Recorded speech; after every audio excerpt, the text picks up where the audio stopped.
జై శ్రీరామ్. రామయ్య కథ నిన్న చెప్పుకున్నాం కదా. అమ్మాయిని తీసుకొచ్చారు, వీళ్ళ దగ్గర ఉన్నారు. రామయ్య గారికి ఒక్క పెళ్లిగాని అమ్మాయి ఉంది, నారాదేవి. ఈ నలుగురు దేవుడికి అయిపోయినాయి పిల్లలు కూడా కలిగారు. మూడో అమ్మాయి ఏమో ఇంకా భర్త పోయాడు, ఇంట్లో తీసుకొచ్చి పెట్టారు. ఇంకా నాలుగో అమ్మాయి ఉంది.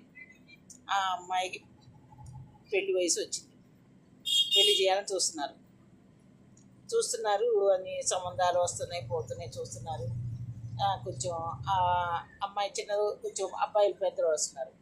కొంచెం అమ్మాయి పెరిగింది కదా, తెలివితేటలు వచ్చినాయి కదా. కొంచెం అందరికీ 8 ఏళ్ళకి 9 ఏళ్ళకి 10 ఏళ్ళకి 11 ఏళ్ళకంట అయిపోయినాయి పెళ్ళిళ్ళు. కానీ ఈ అమ్మాయి కొంచెం ఊహ తెలిసింది కదా, కాస్త అందరిలో కూడా 5వది, తెలివైన పిల్ల. ఏ సంబంధం వచ్చినా నాకు ఇది వద్దు, ఈ సంబంధం వద్దు అని చెప్పగలిగే శక్తి వస్తుంది ఆమెకి సంబంధాలు వస్తున్నాయి, అందరు చూస్తున్నారు పోతున్నారు. ఇంతకుముందు అందరూ చుట్టాలు బంధువులు అందరు కలిసి ఒప్పుకునేవాళ్ళు. ఇప్పుడు ఈమె ఇంట్లో ఆమె ఒప్పుకోవాలి. ఇప్పుడు అమ్మాయే ఒప్పుకోవట్లేదు, ఆమెకు నచ్చట్లేదు ఎన్ని సంబంధాలు వచ్చినా. ఈ అమ్మాయి ఎట్టాగే ఉంటుందిలే అని చెప్పి మంచి కొంచెం అది కూడా ఒక పల్లెటూరు లాంటిది.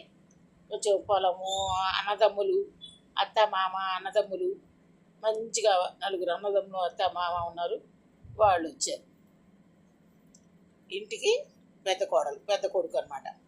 వచ్చేసరికి పిల్లోడు బాగా హైటు, మంచిగా పర్సనాలిటీ బాగున్నాడు పిల్లోడు, హైట్గా. కానీ అమ్మాయి నచ్చల. ప్రతి ఒక్కళ్ళు వంకలు పెడుతుంది. అసలు ఆమె నచ్చేది ఏంటి, ఆమె చెప్పేది ఏంటి, మంచి చెడు అన్నీ మనం చూసుకోవాలి అని చెప్పి పెద్దవాళ్ళందరూ నిర్ణయించుకొని బావలు, అక్కలు, బాబాయ్ పిల్లలు, అన్నలు, వదినలు, ఇంకా ఉన్న బలగమంతా ఆలోచించుకొని పెళ్ళైతే చేశారు. నారాదేవికి కూడా పెళ్లి చేశారు. అక్కడ వాళ్ళే చేసుకున్నారు.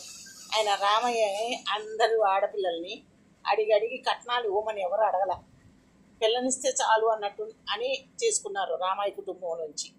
అందరికీ రామయ్య ఏం చేశాడు, ప్రతి అల్లుడికి ఒక ఉంగరం పెట్టి మంచిగా ఆయన స్థామతను పెట్టి బట్టలు పట్టుబడులు అవి ఇవి ఇచ్చి ఏదో కొద్ది గొప్ప ఇచ్చి పెళ్ళిళ్ళు చేశాడు. అంతే.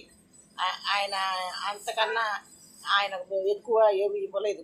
పొలాలు ఇవ్వలేదు, స్థలాలు ఇవ్వలేదు, ఏమి ఇవ్వలేదు. ఆయన అన్నీ అలాగే ఇచ్చాడు అందరు ఆడపిల్లలకి. అలాగే ఈ పిల్ల కూడా ఇచ్చి పెళ్లి చేశాడు. రేపు చెప్పుకుందాం ఆ అమ్మాయి గురించి.